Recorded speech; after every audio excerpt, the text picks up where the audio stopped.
Hello and welcome. We are going to expand our conversation on project management for this unit and talk about some relatively new approaches to development methods for specific kinds of projects.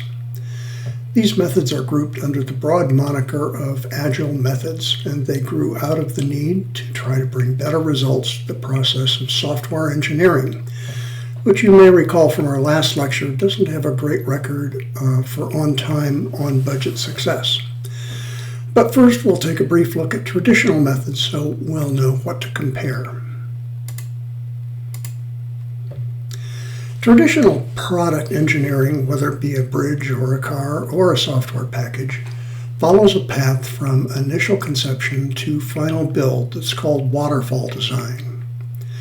It's called waterfall because the process flows from top to bottom like water over the falls doesn't flow back uphill, although as this diagram shows, there's some iteration and reiteration between individual steps. There are also sometimes some variation in the process and naming conventions, but this is the general idea. The customer is involved at the beginning of the project where there's a needs analysis and requirements phase, and to a certain extent in the design and architecture phase, if questions arise. But then it's pretty much missing in action while the builders do their work. Then the customer takes delivery of the product at the end and implements whatever the project was designed to do. There are variations on waterfall adapted for different industries and practices.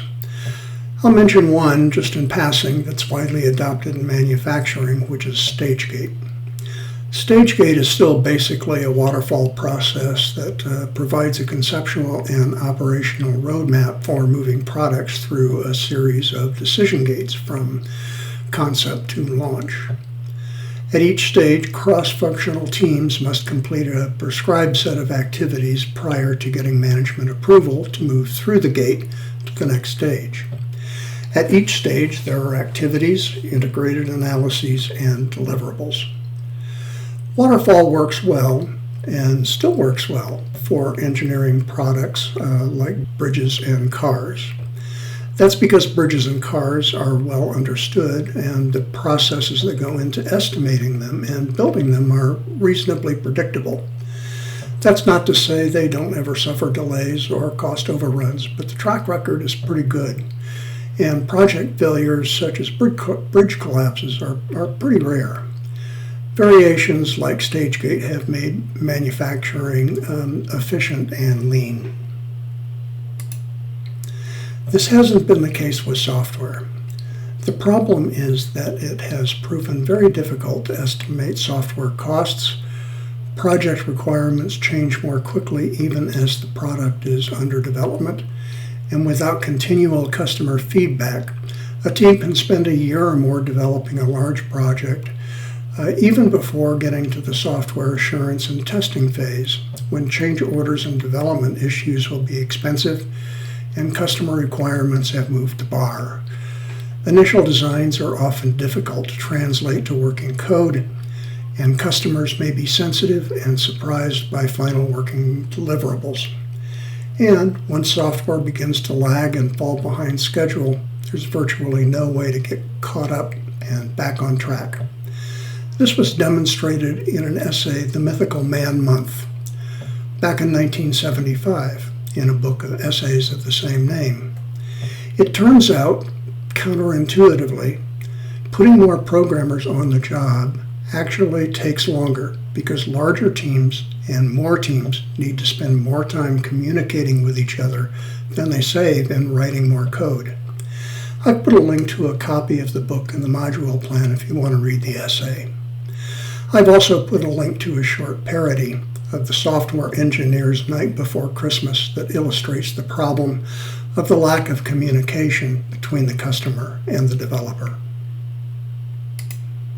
So what's the answer? In the 1990s, several attempts were made to develop so-called lightweight programming methods, and you can review the Wikipedia article on Agile development for the history. These include Scrum, which I'll get to shortly, Rapid Application Development, or RAD, extreme programming, and a few other methods that basically all involve shorter development cycles, using smaller cross-functional teams, and iterative planning that focus on putting out smaller chunks of working tested code more frequently. This approach hopes to avoid the costs and liabilities of trying to design and engineer a beginning-to-end major piece of software in one Herculean effort. In a way, it would be a bit like designing a car, starting with 4 wheels, a couple of axles, and a frame, before deciding on the engine and transmission specs. Maybe that's not such a good idea with a car, and definitely not the way you'd want to build a bridge. But these lightweight approaches were showing promise in building software. So in 2001, 17 software engineers got together in a retreat in Utah to hash out the various methods and set an agenda for what they came to call Agile. They published a set of 4 values, what they called the Agile Manifesto. If you look at these, you'll see that what they really are saying is that while traditional values are still important, sometimes they impede forward progress. They propose there are some values and processes that should take precedence when you're trying to get software where it needs to be. A few years later, some of the original Agile Manifesto team added a set of 12 principles designed to further codify practices that would tend to support better and faster software delivery. I won't read these to you, but you should look through some of them in more detail and consider including some of them in your discussion. I've put a link to a good discussion of the manifesto and principles by Scott Ambler and Associates in the module plan for supplementary reading if you're interested. Probably the best known implementation of an Agile software development methodology is Scrum. And as I mentioned, Scrum was actually developed as a programming practice before codification of the Agile Manifesto. It and related methods such as Kanban and extreme programming are widely adopted for programming, and as we'll see shortly, for other kinds of project management as well. There are a few readings and videos that describe the details pretty well, so for the purposes of this lecture, I'll just briefly outline the basics. Scrum is an agile, lightweight process for managing and controlling software and product development in rapidly changing environments.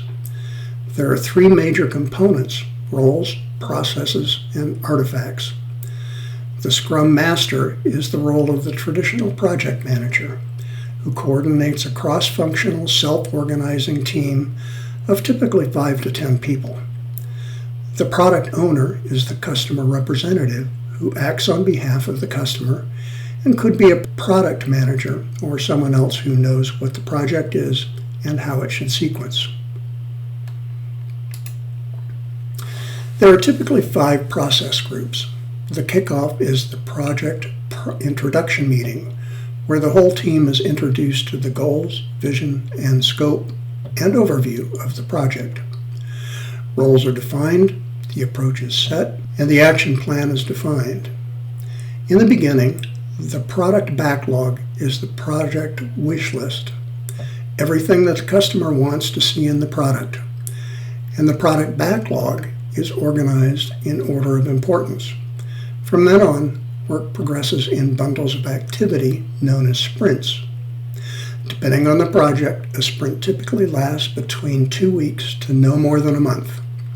In sprint planning, the highest priority tasks are chosen from the product backlog such that the team believes that the tasks can be completed over the course of the sprint, and that by the end of the sprint, the product will be in working condition with the tasks completed.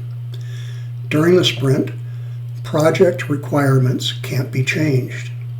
In most projects, there's a daily Scrum meeting, usually 15 minutes or so, to answer 3 questions. What did you do since the last Scrum? What are you doing until the next Scrum? What is stopping you getting on with your work? The sprint backlog is the series of tasks yet to be completed in the sprint. The burn down chart is a graph of the sprint backlog being completed. At the end of the sprint, in sprint review, The functionality completed is demonstrated to the customer. Uncompleted items, if any, are returned to product backlog. And the next sprint planning meeting starts the next sprint. So that's it in a nutshell. Other lightweight methods are basically the same thing, and the differences between Scrum, Kanban, or Extreme Programming, and a couple of others are slight. For example, is there a break between sprints, or is the effort continuous? I've included some short readings and videos that will help you see some differences. So is Agile and Scrum just for software design? Well, the Agile Manifesto is as much about values as it is about software design. So, for example, the mantra exhorting customer collaboration over contract negotiation isn't really restricted to software development, nor is responding to change rather than blindly following a plan.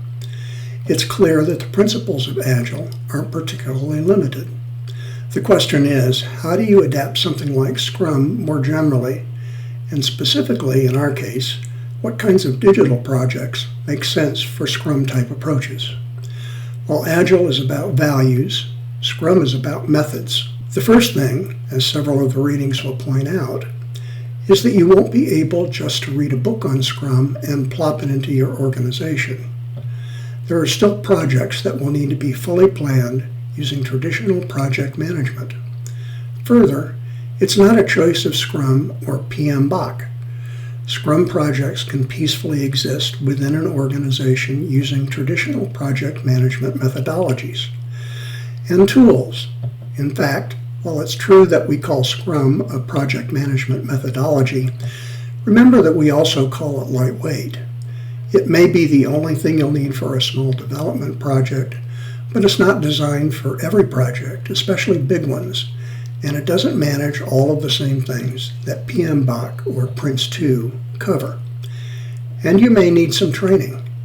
Listening to my lecture and watching a couple of YouTubes won't give you all you need to be an effective Scrum Master. So there are just a few readings on Agile and Scrum in the digital library space I've asked you to read. It looks like there are a lot of readings and videos in the required section, but in fact most of them are very short.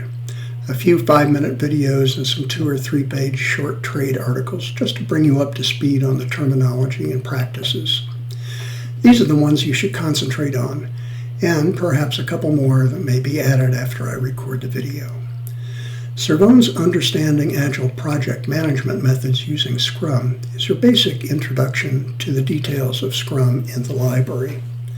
This is your best bet for understanding the process. Digital Collections or a Sprint is a case study of how one library created a team in their Digital Initiatives group and implemented a pilot of a Scrum project management framework. They organized their digital initiatives into short sprints to see if it yielded improvement to digital collection work, including production of digital objects and surrogate records, creation of digital collections, and so on. I think you'll be impressed with the results.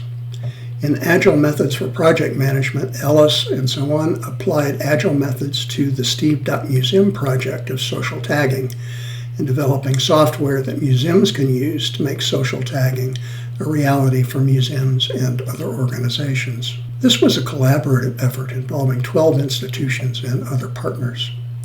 According to this article, the main component of Agile adopted by the team was unit testing and user acceptance testing on a frequent basis and creation of usable software at each step along with other methods. Finally, in developing, evaluating, and managing libraries with Agile methods, the Library of Tampere made an early adoption of several Agile management techniques and then evaluated which of them were the most effective and relevant to the operations of the library. I think you'll find these extensions of Agile and Scrum interesting. Of course, when libraries tackle software development, and they do, Scrum is a natural choice. But the extension of Agile into other forms of project management and management in general should be on your horizon as you enter the workplace in the coming years. So thanks for watching, and I look forward to your discussion.